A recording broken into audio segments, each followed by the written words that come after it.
Hello everyone, welcome to पढ़ाई matters.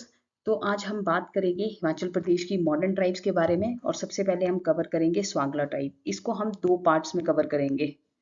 इसमें हम इनके कल्चर, इनके एरिया, इनके ऑक्यूपेशन, इनकी फूड हैबिट्स, इनके मैरिज ट्रेडिशन सब स्लाइड्स को कवर करेंगे। सो फर्स्ट ऑफ ऑल, जो ये स्वांगला ट्राइब है, ये एक शेड्यूल ट्राइब है और ये आपको मिलेगी लाहौल स्पीति डिस्ट्रिक्ट में। लाहौल स्पीति डिस्ट्रिक्ट में जहाँ पे चंद्र और भागा रिवर मिलती हैं, वहाँ पे आपको एक वैली मिलेगी, पट्टन वैली। वहाँ पे ये ट्राइब पाई जाती है। तो इसमें ये ब्राह्मण्स भी होते हैं और ये राजपूत भी होते हैं। सो बेसिकली ये ट्राइब एग्जिस्टेंस में कैसे आई, इसके पीछे बहुत सारी कहानियां हैं। सो एक लेजेंड के अकॉर्डिंग, जब तैमूर ने कंट्री को इन्वेड किया था तो उसने बुद्धिस्ट लोगों को भगाया था और उनकी टेरिटरी को ऑक्यूपाई किया था। यही लोग बाद में किस नाम से जानेंगे? स्वांगला और swan. Now the next thing is, एक और वर्जन चलता है, एक और इनके बारे में बोला जाता है कि ये आए हैं चंबा डिस्ट्रिक्ट से, चंबा डिस्ट्रिक्ट से माइग्रेट करके आए हैं। अकॉर्डिंग टू अनदर थ्योरी, अगर एक और थ्योरी की बात करें तो ऐसा माना जाता है कि ये ओरिजिनली कहाँ से माइग्रेट होके आए हैं? सांगला वैली से, जो कि किन्नौर में है। किन्नौर की सांगला वैली से इन्होंने माइग्रेट किया। क्यों क्यों किया? क्योंकि वहां पे कौन था? वहां पे तिबेटियन लोगों का ये था, रूल था, उनका अधिकार था। तो इसी वजह से इन लोगों ने वहां से माइग्रेट किया किन्नौर की सांगला वैली से इस पट्टन वैली की तरफ। और अभी आप पाएंगे तो ये आपको पूरे लाहौल स्पीति में मिलेंगे। पूरे लाहौल स्पीति में स्वांगला ट्राइब आपको मिल जाती है। अब इस टाइम पे इन्होंने जो इनएसेसिबल ट्रैक्ट हैं चंद्रा भागा के, उनकी बैंक पे, ऐसे ट्रैक्ट जिनको इजीली एक्सेस नहीं किया जा सकता है, इन्होंने उन एरियाज को ऑक्युपाई किया हुआ है। नाउ अब इनकी लैंग्वेज के बारे में बात करें तो इनकी दो तरह की लैंग्वेज जो मेन है, दो तरह की लैंग्वेजेस हैं। पहली बात करें तो मंचड़, ये एक मिक्सचर है तिबेटियन और हिंदी लैंग्वेज का, दोनों का मिक्सचर है। और इसको ब्राह्मण्स, राजपूत और स्वांगल, जो भी ये स्वांगल्स हैं, ये बोलते हैं। अगली लैंग्वेज है आपकी चिनाली। चिनाली जो है ये बोली जाती है सिप्पी और लोहार, लोहार जो होते हैं उनके द्वारा। आपको भोटी लैंग्वेज भी मिलेगी, यहाँ पे भोटी भी बोली जाती है, लेकिन ये ज्यादातर कौन बोलते हैं? जो बौद्ध इनहेबिटेंट्स है, जो बौद्ध मतलब जो बौद्ध धर्म को फॉलो कर रहे हैं, वो इस लैंग्वेज को, भोटी लैंग्वेज को यूज करते हैं। अगली है, एक और डायलेक्ट आपको यहाँ पे मिलती है जो शिशु एरिया में बोली जाती है, जिसका नाम है तिनान और टिनेंट। और अगर कोई आउटसाइडर आ रहा है तो उसके साथ ये लोग हिंदी का यूज करते हैं। जैसे ये देखिए, आपकी ये रिवर है भागा, ये आ रही है आपकी चंद्रा। तो इस वाले एरिया में, इन दो रिवर के बीच का जो एरिया है, इसको पहले इन्होंने ऑक्युपाई किया था। Now the next thing is, अगर हम इनके फूड हैबिट्स के बारे में बात करें तो इनके जो स्टेपल फूड है उसमें आता है व्हीट, बीन्स, चपाती, रोंगी, रोंगी एक पल्स है, और मसूर। और ये एक मिलेट को बेक करके उसका ब्रेड बनाते हैं, जिसको बोला जाता है चिलरा।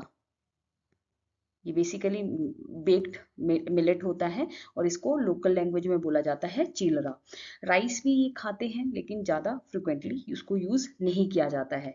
और अगर बात करें तो ये चाय कैसी पीते हैं, जो थोड़े थोड़े टाइम के बाद सब यूज़ करते हैं, सब पीते हैं जिस चाय को, तो ये पीते हैं सॉल्टेड बटर टी। सॉल्ट भी होता है और बटर के साथ बनाई जाती है।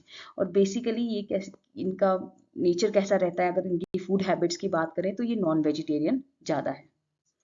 नाउ फ्रूट्स यहाँ पे इजीली अवेलेबल नहीं होते हैं, क्योंकि आपको पता है कि लाहौल किस एरिया में, ऐसे एरिया में आता है, ड्राई एरिया में आता है, आर्कटिक क्लाइमेट है यहाँ का। तो बेसिकली यहाँ पे आप पाएंगे कि फ्रूट्स की प्रोडक्शन उतनी ज़्यादा नहीं है।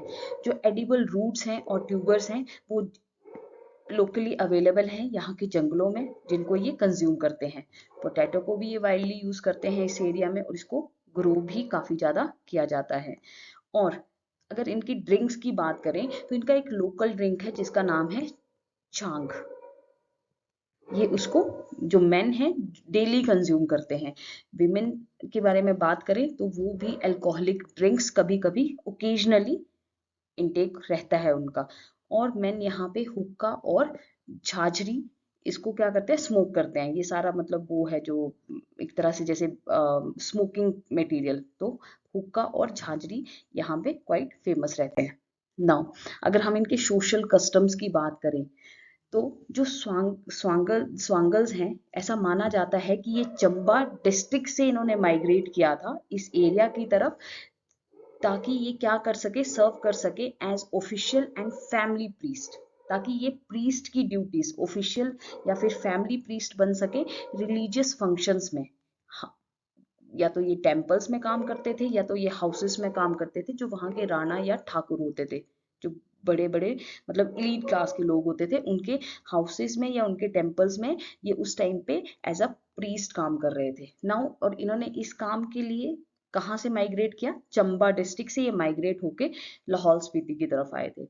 और इसी वजह से हम पाएंगे कि स्वांगला ब्राह्मण्स को क्या बोला जाता है, पंडित, क्योंकि इनका काम ही यही था। इन्होंने जब माइग्रेट किया तो इन्होंने इसी काम के लिए माइग्रेट किया था, ताकि ये यहाँ पे आके प्रीस्ट की जो ड्यूटीज हैं उनको कर सके। नाउ अब इनमें आपको दो तरह के ग्रुप्स मिलते हैं, गारू and Mundro, which are believed to have come up as a result of Rajput marrying a both girl socially belonging to a lower strata.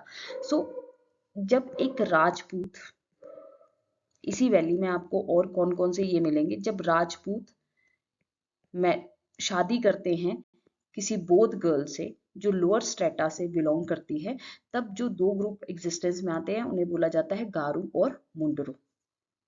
Now other communities की बात करें तो यहाँ पे आपको राठी, हली, लोहार, सिप्पी एक्सेट्रा मिल जाएंगे इस पूरे एरिया में। अगर पूरे एरिया की बात करें, स्वांगल्स के साथ साथ आपको ये सब वहाँ पे रिजाइड करते हुए मिलेंगे। अगर हम इनकी मैरिज सिस्टम की बात करें तो they are endogamous with everyone marrying within their own respective classes, मतलब ये अपनी ही क्लास में शादी करते हैं, अपने ही कास्ट में शादी करेंगे या अपनी ही ट्राइब में शादी करेंगे, उसके बाहर इनकी शादियां बहुत कम होती हैं। Hypergamy is not recognised. Hypergamy क्या होता है, मतलब कोई अगर, जब मान लो कि कोई पर्सन है ए, अगर इसका लव अफेयर है एक ऐसे इंसान के साथ जो हाई कास्ट से बिलोंग कर रहा है, या ये उससे शादी कर रहा है, उसके साथ या तो उसका अफेयर है या ये उससे मैरिज कर रहा है, तो इस सिस्टम को बोला जाता है हाइपरगैमी। मींस एक ऐसा इंसान जो खुद थोड़े लोअर स्टेटा से आ रहा है लेकिन वो मैरिटल रिलेशन बना रहा है या फिर उसका लव अफेयर है किसी हाई क्लासेस के साथ, तो उसको बोला जाता है हाइपरगैमी। हाइपरगैमी बेसिकली रिकॉग्नाइज नहीं की जाती है इनमें, पर बाई चांस अगर हाइपरगैमी के चांसेस मिले और उसमें कोई बच्चा वगैरह हो जाए तो उसको क्या बोला जाता है, मुंद्रो या फिर गारू, मतलब those marrying outside the social caste lose their original स्वांगला स्टेटस। सो बेसिकली उनको इस नाम से बोला जाएगा फिर, मुंड्रो और गारू, मतलब वो स्वांगला स्टेटस अपना खो देते हैं बिकॉज ऑफ दिस थिंग, अगर वो हाइपरगैमी को प्रैक्टिसाइज कर रहे हैं। Now marriage is prohibited, marriage totally, even ऐसा बोला जाता है कि इसमें जो क्लोज रिलेशनशिप है स्वांगला में, क्लोज रिलेशनशिप में मैरिज करना अलाउड नहीं है। वही यहाँ पे मेंशन किया गया है कि marriage is prohibited with in 3 degrees of relationship both on the father side as well as on the mother side. Close relationship में मैरिज टोटली प्रोहिबिटेड है, टोटली बैंड है इस ट्राइब में। नाउ अगर हम बात करें कि इनकी फॉर्म्स ऑफ मैरिजेस क्या क्या क्या है, ये किस तरह से शादियां करते हैं, तो सबसे पहले बात करें तो इनकी शादी एक आती है रुसा ते ब्याह, जिसमें क्या करते हैं, अगर कोई लड़का या लड़की एक दूसरे के साथ प्यार में पड़ जाते हैं, लव अफेयर में आ जाते हैं, तो वो क्या करते हैं, भाग के शादी कर लेते हैं, तो उसे बोला जाएगा रुशा ते ब्याह, मतलब वो भाग के शादी कर रहे हैं। अगला है कुआ ब्याह, मैरिज बाय कैप्चर। ये तब प्रैक्टिसाइज की जाती है अगर कोई लड़का, जिसके लिए क्या है, अगर उसे वो किसी लड़की को पसंद लग जाता है करने, चाहे वो मैरिड हो या अनमैरिड हो, और उसके या तो उसका हस्बैंड या उसके parents if they are not willing कि वो लड़का उनसे शादी करे, तो इस केस में क्या करता है, वो लड़की को फोर्सफुली किडनैप करता है और फिर अपने घर पे ले आता है। तो इस तरह की फोर्सफुल मैरिज को जो कैप्चर की करके की जाती है, किडनैप करके की जाती है, उसे बोला जाता है कुआ ब्याह।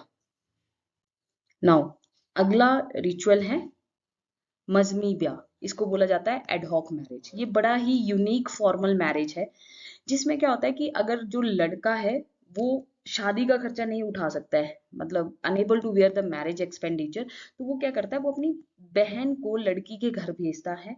अगर लड़की राजी हो जाती है तो वो उस लड़के के साथ रहना स्टार्ट कर देती है। तो ये मजमी ब्याह है।